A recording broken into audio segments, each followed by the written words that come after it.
Hello everyone, आज हम class 6 NCERT Hindi के पार्ट 3 को पढ़ेंगे, जो कि है नादान दोस्त। नादान बोलते हैं बच्चों जो नासमझ होता है उसको, और दोस्त जो हमारा मित्र होता है।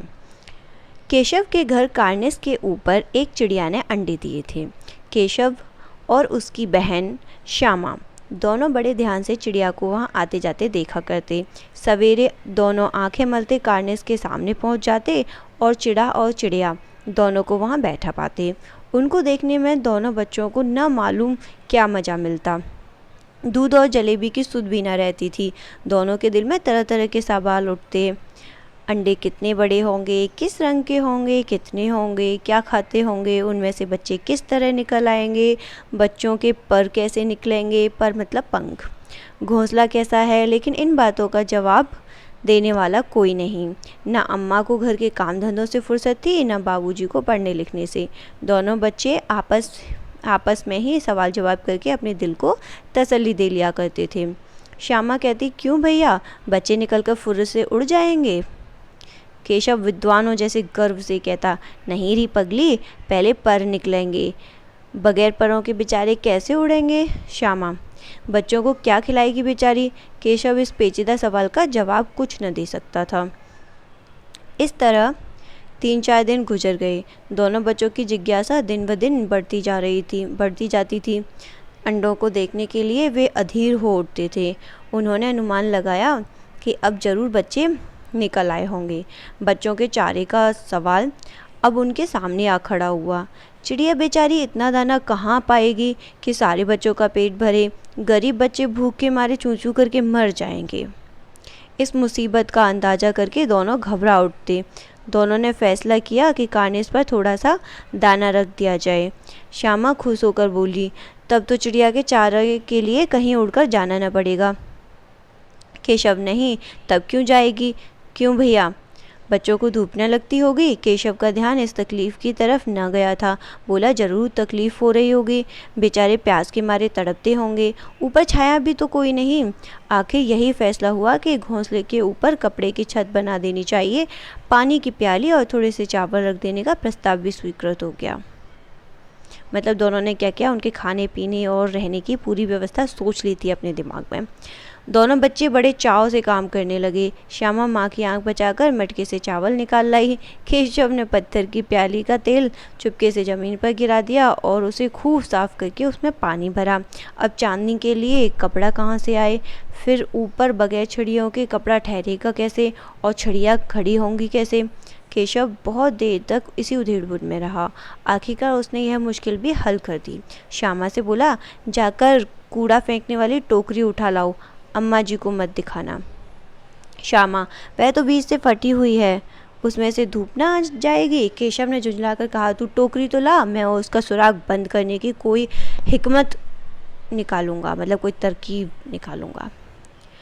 श्यामा दौड़कर टोकरी उठा लाई। केशव ने उसके सुराग में थोड़ा सा कागज़ ठूस दिया और तब टोकरी को एक टहनी से टकाकर बोला, देख, ऐसे ही घोंसले पर उसकी आड़ कर दूंगा, तब कैसे धूप जाएगी। श्यामा ने दिल में सोचा, भैया कितने चालाक हैं। गर्मी के दिन थे, बाबूजी दफ्तर गए हुए थे। अम्मा दोनों बच्चों को कमरे में सुलाकर खुद सो गई थीं, लेकिन बच्चों की आंखों में आज नींद कहाँ। अम्मा जी को बहलाने के लिए दोनों दम रोके आंखें बंद किए मौके का इंतज़ार कर रहे थे। जो ही मालूम हुआ कि अम्मा जी अच्छी तरह से सो गईं, दोनों चुपके से उठे और बहुत धीरे से दरवाजे की सिटकनी खोलकर बाहर निकल गए। अंडों की हिफाजत की तैयारियां होने लगी। केशव कमरे से एक स्टूल उठा लाया, लेकिन जब उससे काम न चला तो नहाने की चौकी लाकर स्टूल के नीचे रखी और डरते डरते स्टूल पर चढ़ा। श्यामा दोनों हाथों से स्टूल पकड़े हुए थी। स्टूल की चारों टांगें बराबर न होने के कारण जिस तरफ ज़्यादा दबाव पाता था, जरा सा हिल जाता था। उस वक्त केशव को कितनी तकलीफ़ उठानी पड़ती थी, यह उसी का दिल जानता था। दोनों हाथों से कार्निस पकड़ लेता और श्यामा को दबी आवाज़ से डांटता, अच्छी तरह पकड़, वरना उतरकर बहुत मारूंगा। मगर बेचारी श्यामा का दिल तो ऊपर कार्निस पर था। बार बार उसका ध्यान उधर चला जाता और हाथ ढीले पड़ जाते। केशव ने ज्यों ही कार्निस पर हाथ रखा, दोनों चिड़ियाँ उड़ गईं। केशव ने देखा कार्निस पर थोड़े तिनके बिछे हुए हैं और उन पर 3 अंडे पड़े हैं, और जैसे घोंसले उसके पेड़ों पर देखे थे वैसा कोई घोंसला नहीं है। मतलब उनको क्या लग रहा था कि वहाँ ऊपर कोई एक घोंसला होगा और उसमें अंडे रखे हुए होंगे चिड़िया के, लेकिन उनको ऐसा वहाँ कोई घोंसला नहीं मिला। श्यामा ने नीचे से पूछा, कै भैया, कै बच्चे हैं भैया? केशव, 3 अंडे हैं, अभी बच्चे नहीं निकले। श्यामा, जरा हमें दिखा दो भैया कितने बड़े हैं। केशव, दिखा दूंगा, पहले जरा चिथड़े ले आ, नीचे बिछा दूँ, बेचारे अंडे तिनकों पर पड़े हैं। श्यामा दौड़कर अपनी पुरानी धोती फाड़कर एक टुकड़ा लाई। केशव ने झुककर कपड़ा ले लिया, उसकी कई तह करके उसने एक गद्दी बनाई और उसे तिनकों पर बिछाकर 3 अंडे धीरे से उस पर रख दिए। श्यामा ने फिर कहा, हमको भी दिखा दो भैया। केशव, दिखा दूंगा, पहले जरा वह टोकरी तो दे दे, ऊपर छाया कर दूं। श्यामा ने टोकरी नीचे से थमा दी और बोली, अब तुम उतर आओ, मैं भी तो देखूं। केशव ने टोकरी को एक टहनी से टिकाकर कहा, जा दाना और पानी की प्याली ले आ, मैं उतर आऊँ तो तुझे दिखा दूंगा। श्यामा प्याली और चावल भी ले आई। केशव ने टोकरी के नीचे दोनों चीज़ें रख दी और आहिस्ता से उतर आया। श्यामा ने गिड़गिड़ा कर कहा, अब हमको भी चढ़ा दो भैया। केशव, तू गिर पड़ेगी। श्यामा, न गिरूंगी भैया, तुम नीचे से पकड़े रहना। केशव, ना भैया, कहीं तू गिरा पड़ी तो अम्मा जी मेरी चटनी ही कर डालेंगी, कहें कि तूने ही चढ़ाया था। क्या करेगी देखकर, अब अंडे बड़े आराम से हैं, बच्चे निकलेंगे तो उनको पालेंगे। दोनों चिड़िया बार बार कार्निस पर आती थी और बगैर बैठे ही उड़ जाती थी। केशव ने सोचा, हम लोगों के डर से नहीं बैठती, स्टूल उठाकर कमरे में रखाया, चौकी जहाँ की थी वहाँ रखती। श्यामा ने आंखों में आंसू भरकर कहा, तुमने मुझे नहीं दिखाया, मैं अम्मा जी से कह दूंगी। केशव, अम्मा जी से कहेगी तो बहुत मारूंगा, कहे देता हूँ। श्यामा, तो तुमने मुझे दिखाया क्यों नहीं? केशव, और गिर पड़ती तो 4 सर ना हो जाते? श्यामा, हो जाते, देख लेना, मैं कह दूंगी। इतने में कोठरी का दरवाज़ा खुला और माँ ने धूप से आंखों को बचाते हुए कहा, तुम दोनों बाहर कब निकल आए? मैंने कहा था ना कि दोपहर को न निकलना। किसने किवाड़ खोला?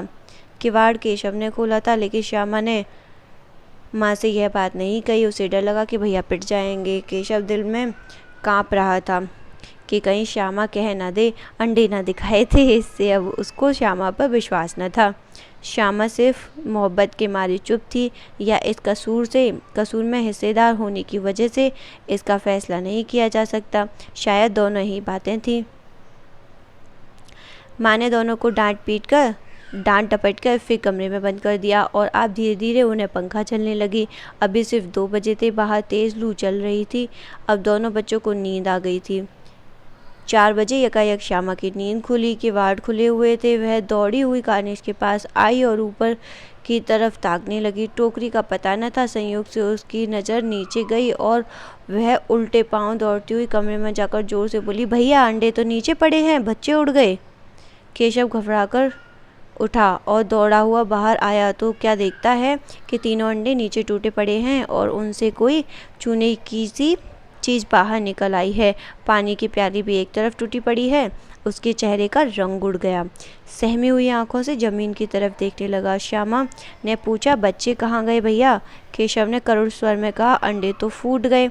श्यामा, और बच्चे कहाँ गए? केशव, तेरे सर में देखती नहीं है, अंडों में से उजला उजला पानी निकल आया है, वही तो 2-4 दिन में बच्चे बन जाते। माँ ने सोटी हाथ में लिए हुए पूछा, तुम दोनों वहाँ धूप में क्या कर रहे हो?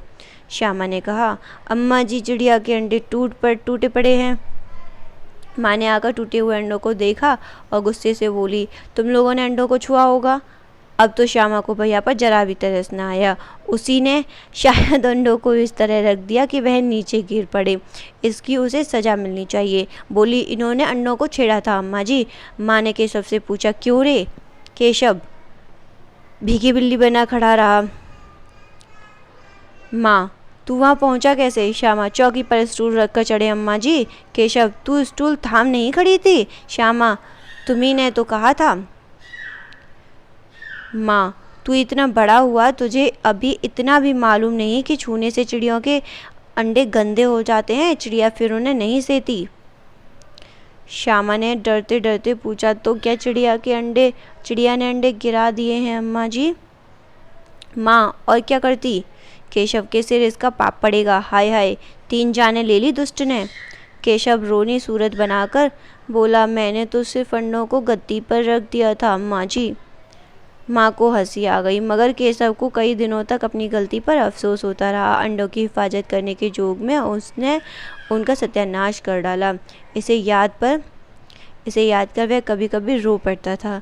दोनों चिड़ियाँ वहाँ फिर न दिखाई दी।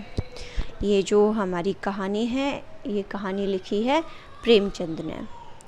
इसके जो लेखक हैं वो प्रेमचंद हैं। अब हम चलो इस चैप्टर के प्रश्नोत्तर को कर लेते हैं। ये कहानी से ही हमें प्रश्न दिए गए हैं, कहानी को हमने अच्छे से पढ़ लिया है, समझ लिया है, तो अब हम इनके आंसर्स को फटाफट से कर लेंगे। पहला प्रश्न है, केशव और श्यामा के मन में अंडों को देखकर तरह तरह के सवाल क्यों उठते थे।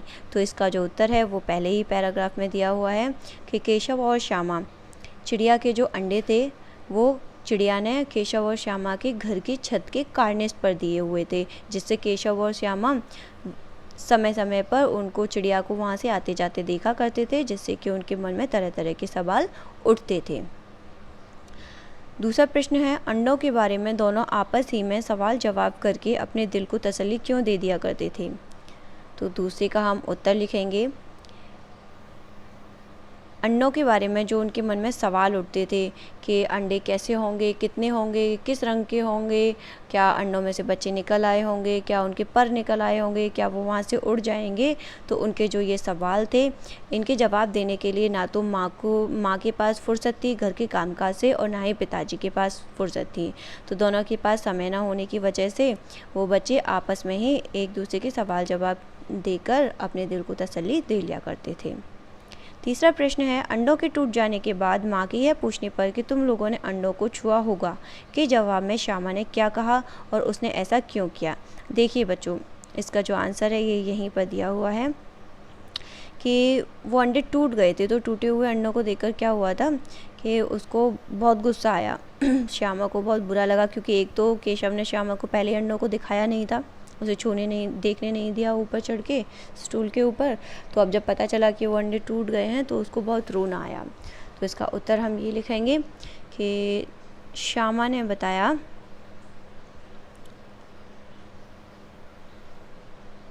श्यामा ने जवाब दिया कि माँ, केशव भैया ने ही अंडों को छुआ था। और श्यामा ने ऐसा क्यों किया, क्योंकि केशव ने श्यामा को अंडों को नहीं देखने दिया था और वो अंडे अब गिर गए थे और उनमें से अब बच्चे भी नहीं निकलने वाले थे, इसलिए श्यामा ने ऐसा किया और माँ को बता दिया कि केशव ने ही अंडों को छुआ था। चौथा प्रश्न है, पाठ के आधार पर बताओ कि अंडे गंदे क्यों हुए और उन अंडों का क्या हुआ। देखो, हमने कहानी पढ़ी थी तो इसका उत्तर हम बहुत अच्छे से दे सकते हैं कि जो अंडे थे वो गंदे क्यों हुए थे। बच्चे तो क्या कर रहे थे, बच्चे तो अपनी नादानी में क्या करना चाहते थे, उनके लिए एक छाँव करना चाहते थे बच्चों के लिए, और उनके दाने का इंतज़ाम करना चाहते थे ताकि चिड़िया को ज़्यादा दूर ना जाना पड़े, उनके दाने का इंतज़ाम हो जाए, उनके लिए पानी रखना चाहते थे। लेकिन ये सब क्या थी, बच्चों की नादानी थी। तो जिसकी वजह से क्या हुआ, केशव ने उन अंडों को एक उस पर मतलब तह बना के, गद्दी जैसे बना के उसकी कपड़े की, और उसके ऊपर रख दिया था। तो उसके छूने से क्या हुआ था, वो अंडे गंदे हो गए थे। और केशव की माँ ने बताया कि जब कोई चिड़िया के अंडों को छू लेता है तो वो जो चिड़िया होती है वो वापस उन अंडों को नहीं सेती है। ठीक है, तो कहानी के आधार पर हम ये लिख सकते हैं कि केशव के छूने की वजह से अंडे गंदे हुए थे। और अंडों का क्या हुआ, उसके बाद चिड़िया ने उन अंडों को नीचे गिरा दिया और उनको नहीं सिया, और फिर वो चिड़िया वहाँ से उड़ गई। ठीक है, तो ये आपके प्रश्न उत्तर कंप्लीट हुए चैप्टर के। कहानी बहुत अच्छी है, तो वीडियो को लाइक ज़रूर करें, ज़्यादा से ज़्यादा अपने फ्रेंड्स के साथ शेयर करें, और हाँ, कमेंट बॉक्स में कमेंट करना ना भूलें। जो भी आपकी क्वेरीज़ होंगी वो मैं सॉल्व आउट करूँगी। वैसे इसमें ऐसा कुछ है नहीं है, कहानी हिंदी में तो यही होता है कि हम कहानी पढ़ लेते हैं और हमें उसके बारे में सब कुछ क्वेश्चन आंसर, उसकी एक्सरसाइज को हम इजीली कंप्लीट कर सकते हैं, क्योंकि हिंदी तो बहुत इजी होती है और बहुत ही अच्छा सब्जेक्ट होता है। Okay, so thanks for watching my video and have a great day. God bless you all.